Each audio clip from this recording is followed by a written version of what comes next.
Welcome back to Danny Park English Reading Show. I'm going to introduce you to the Horrid Henry Meets the Queen, illustrated by Tony Ross, and story by Francesca Simon. Let's explore this book together and find out what happens. Horrid Henry Meets the Queen. Chapter 1. Perfect Peter bowed himself in the mirror. "Your Majesty," he said, pretending to present a bouquet. "Welcome to our school, Your Majesty." "My name is Peter, Your Majesty." "Thank you, Your Majesty." "Goodbye, Your Majesty." Slowly, Perfect Peter retreated backwards, bowing and smiling. "Oh, shut up!" snarled Horrid Henry. He glared at Peter. If Peter said "Your Majesty" one more time, he would. Horrid Henry wasn't sure what he'd do, but it would be horrible.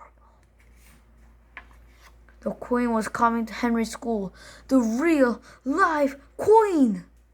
The real life Queen with her dogs and jewels and crowns and castles and visitors and knights and horses and ladies in waiting was coming to see the Tudor wall they had built. Yet for some reason, Horrid Henry had not been asked to give the Queen a bouquet. Instead, the head Miss Oakblood has chosen Peter. Peter! Why stupid, smelly, old, ugly toad Peter? It was so unfair. Chapter 2. Just because Peter has no stars than anyone in the good school book, was that any reason to choose him? Henry should have been chosen. He would do a much better job than Peter. Besides, he wanted to ask the Queen how many TVs she had. Now he'd never get a chance. "Your Majesty," said Peter, bowing. "Your Majesty," mimicked Henry, cussing. Perfect Peter ignored it. He'd been ignored Henry a lot ever since he'd been chosen to meet the Queen. Become to think of it, anyone had been ignoring Henry. "Isn't this thrilling?" said Mom for the millionth time. "Isn't it fantastic?" said Dad for the billionth time. "No!" Henry said. Chapter 3. Who'd want to hand some rotten flowers to the stupid Queen anyhow? Not Horrid Henry. And he certainly didn't want to have his picture in the paper. And everyone make a fuss.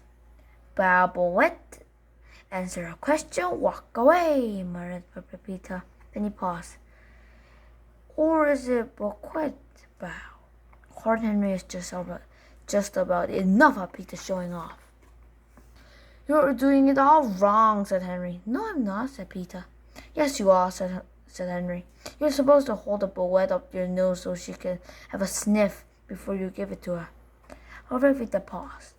"No, I'm not," said Peter. Horrid Henry shook his head sadly. "I think with a better practice," he said.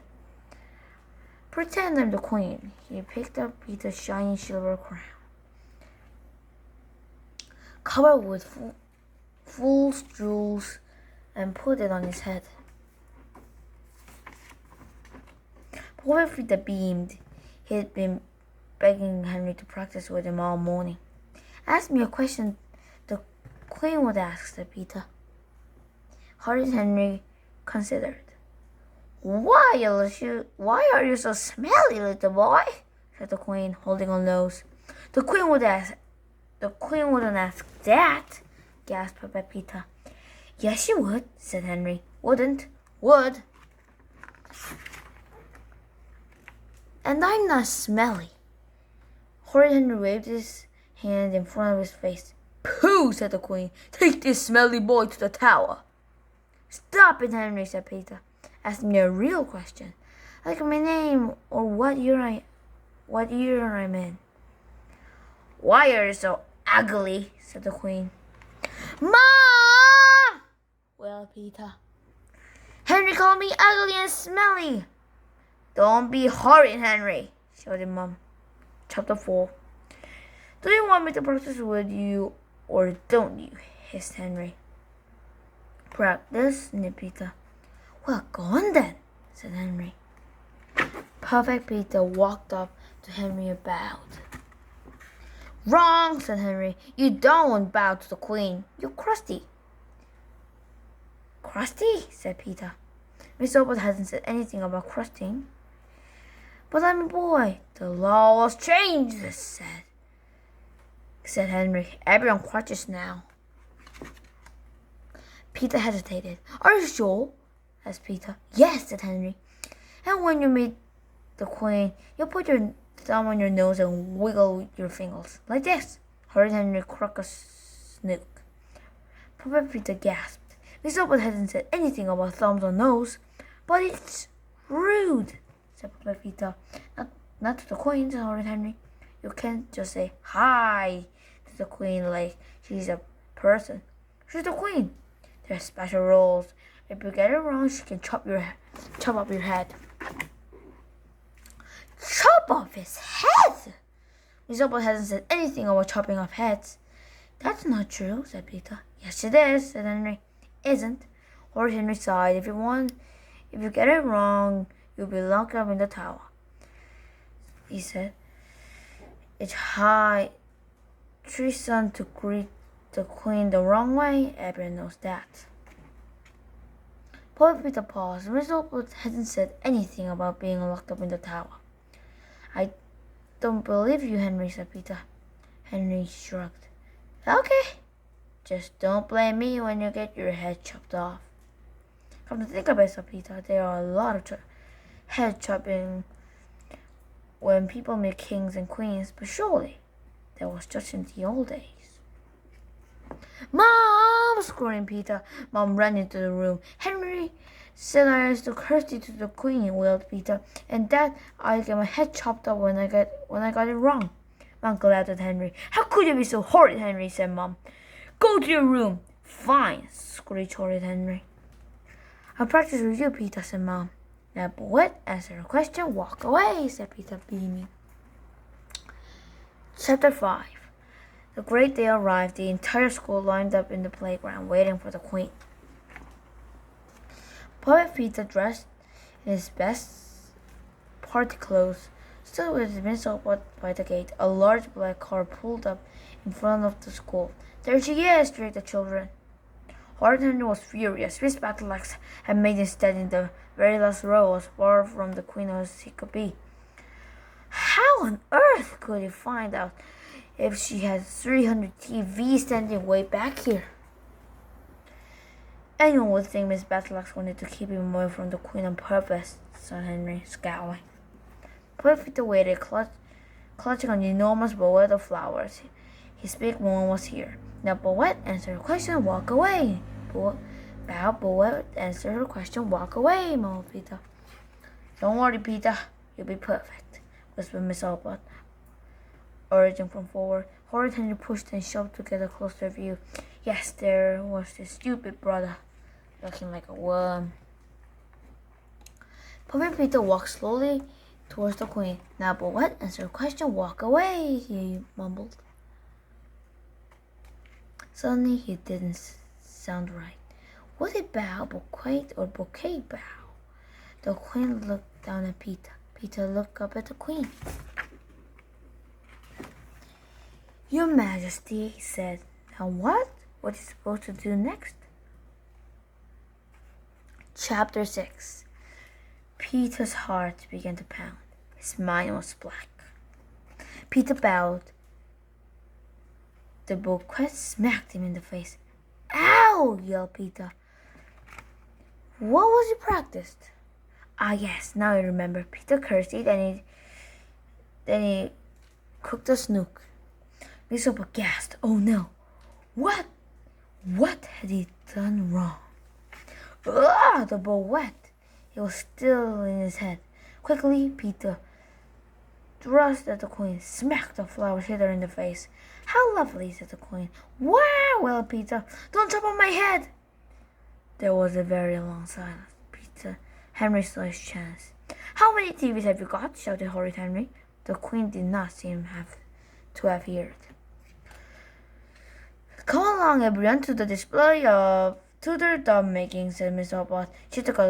She looked a little pale.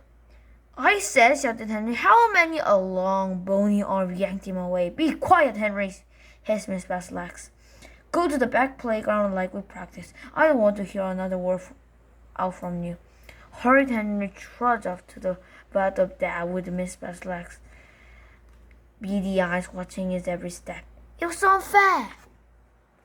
When everyone was in their assigned place, Miss Opal spoke. Your Majesty, moms and dads, boys and girls, the chewers use mud and straw to make dab for their walls. Miss Battleaxe's class will now show you how. She nodded to the children standing in the vat. The school recorder band played Green Sleeves. Henry's class began to stomp in the vat of mud and straw. How lovely, said the queen. Horrid Henry stomped where he'd been placed between J.D. Jim and Aerobic Al. There was a whole vast stomping children blocking him from the queen, who was seated in the front row between Miss Battleaxe and Miss Opal. If only he could get closer to the queen, then he could find out about those horrid TVs. Henry noticed a tiny space between Brainy Brian and Gorgeous Corinda. Henry stomped his way through it. Hey, said Brian. Ow, said Corinda. That was my foot. Henry ignored them. Chapter 7. Stomp, stomp, stomp. Henry pounded past Grady Graham and Whitby William. Oi, said Graham. Stop pushing. Wow, wailed Whitby William. Halfway to the front, Henry pushed past a circus Andrew and Clapper Claire. Help! Screamed Andrew, falling over. Watch out, Henry, snapped Claire. Almost there. Just Moody Margaret and Jolly Josh stood in his way. Margaret stomped, Josh stomped. Henry trampled through the tub until he stood right between Margaret. Squish, squish, squish, squish. Stop stomping on my beat, hissed Moody Margaret. Stop stomping on my beat, said horrid Henry. I was here first, said Margaret. No, you weren't, said Henry. Now get out of my way. Make me, said Moody Margaret. Henry stomped harder. Scratch, scratch, scratch. Margaret stomped harder. Stomp, stomp, stomp. Rude Ralph pushed forward. So did Dave. Stomp, stomp, stomp. Sarge Surgeon pushed forward. So did Kung Fu Kate. Stomp, stomp, stomp, stomp, stomp. A tidal wave of mud and straw flew out of the vat. Splat! Miss Battleaxe was covered. Splat! Miss Opal was covered. Splat! The queen was covered. Oops, said horrid Henry. Miss Opal fainted. How lovely, mumbled the queen. The end. This is Horrid Henry and the Danny Park English Reading Show. If you want to read more books with me, all you have to do is subscribe my video and put a good sign on my channel and search at this in YouTube, Danny Park English Reading Show. And don't forget to put a good sign on my video and subscribe my channel. Thank you, and see the next video. It's coming up right soon. Thank you. See you later. Bye bye.